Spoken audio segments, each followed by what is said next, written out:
Hello everybody, how are you? Welcome again to another English lesson. Hola, ¿qué tal? ¿Cómo están? Bienvenidos nuevamente a otra clase de inglés.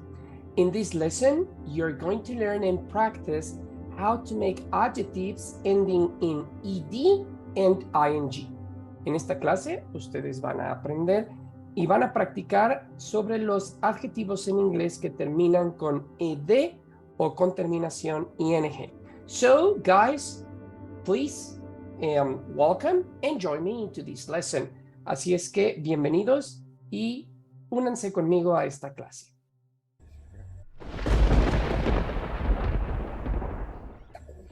Let's get started, guys. In English, we have some adjectives that finish in ed and ing.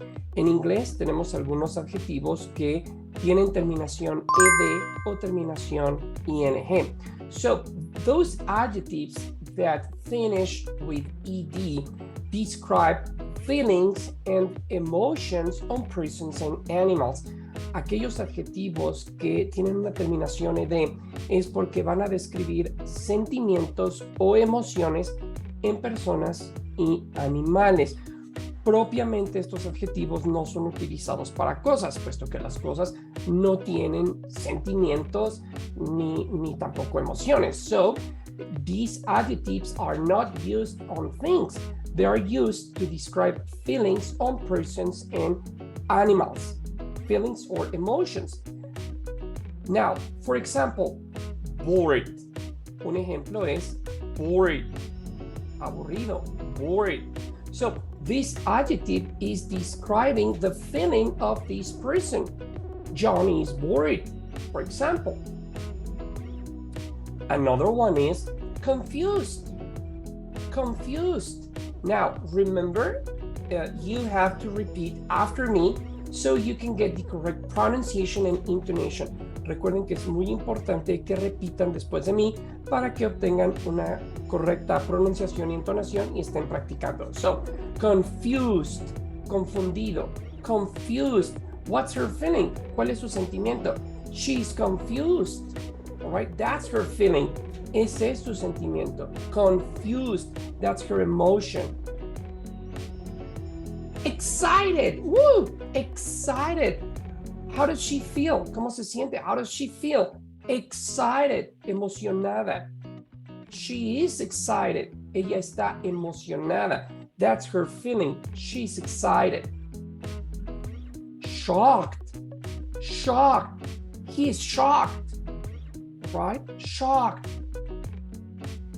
Now, remember, these adjectives that finish with ed, it's because they're describing feelings or emotions on persons or animals.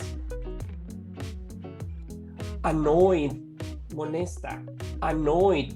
Listen to the pronunciation, annoyed. So, what's her feeling? What's her emotion? She's annoyed. Está molesta. She's annoyed. What happens with those adjectives ending with ing? ¿Qué pasa con esos adjetivos que tienen terminación ing? Well, these adjectives are used to describe characteristics of persons, things, or situations. Estos adjetivos con terminación ing, a diferencia de los otros que describen emociones, estos adjetivos que terminan con ing van a describir las características de una persona, de los objetos o de una situación. So remember, adjectives finishing with ed, they describe emotions. Adjectives finished with ing describe characteristics. For example, boring, boring. Now, this adjective is describing the situation of studying is boring. En este caso, el adjetivo boring está describiendo la situación, es decir, el estudiar es aburrido. No significa que ella esté aburrida. The situation is boring. La situación, the situation is boring. confusing. The situation of, I don't know, maybe paying taxes, or the situation of studying a report is confusing. So the situation is confusing. Exciting. So the situation of going on vacation is exciting. Shocking. Wow, look at that. That situation, a car crash, is shocking. The situation, all right? And finally, annoying. So this situation that a person is talking, this situation is annoying. La situación es molesta. This situation is annoying. So guys, let's wrap it up. Okay, como resumen, the adjectives that finish with ed describe feelings and emotions. Recuerden, los adjetivos que terminan con ed describen sentimientos o emociones. Adjectives that finish with ing describe the characteristics or situations. Los que terminan con ing describen una característica o una situación. So guys, let's practice. Very good. Guys, in this exercise, you have 8 different adjectives. Boring, confusing, annoying, depressed, relaxing, shocked, exhausted, and inspiring. So repeat after me these adjectives. Boring, confusing, annoying, depressed, relaxing, shocked, exhausted, inspiring. Very good. Over there, we have 8 different sentences, and each sentence has one gap.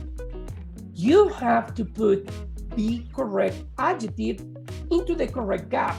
So it's 8 sentences. I'm gonna give you 5 minutes. Come on, chop, chop, chop. Let's work.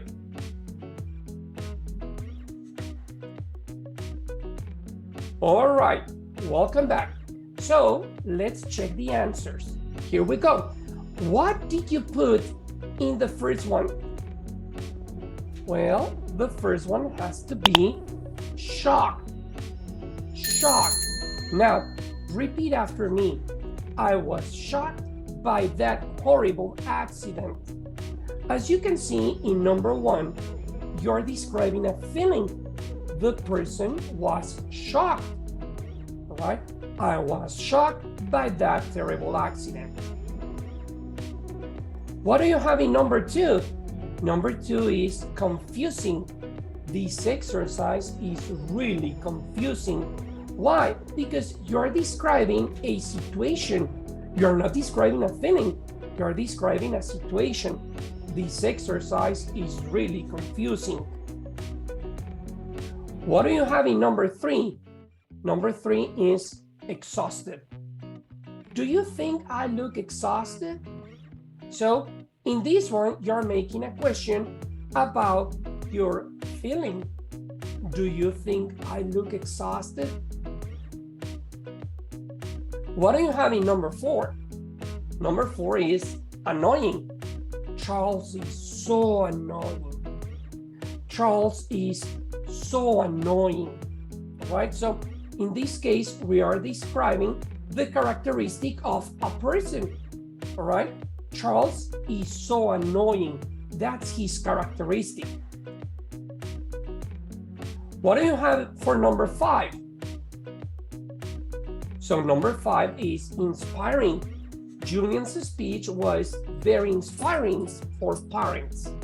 Julian's speech was very inspiring for parents. In this case, guys, what we are describing is the situation, the speech.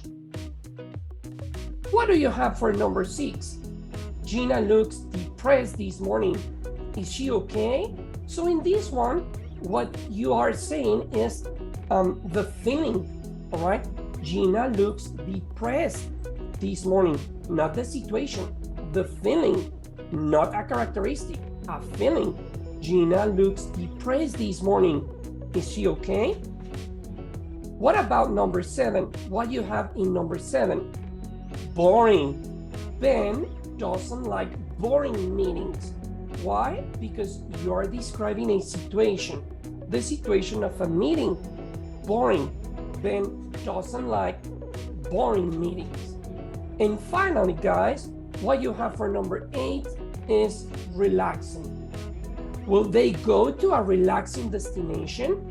In this one, what we are describing is the situation, all right? Well, the characteristic of the destination. That destination is relaxing, not a feeling, a characteristic. That's why it's relaxing. Guys, I recommend you to practice again this lesson and this exercise as many times as you need it. Chicos, por favor, si te gustó esta clase, dale like a la campanita o desde la plataforma en la que nos estés viendo.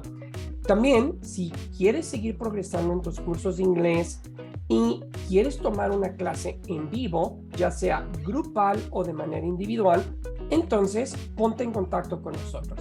Nuestros cursos de inglés son online con profesor en vivo, en los cuales tú puedes interactuar ya sea de manera grupal con los demás alumnos del grupo, quienes serán del mismo nivel que tú, o si quieres ir avanzando en tu curso de una manera más rápida, entonces te recomiendo nuestros cursos 1 a 1, en los cuales también son en línea, pero en este caso el profesor está todo el tiempo contigo durante la clase.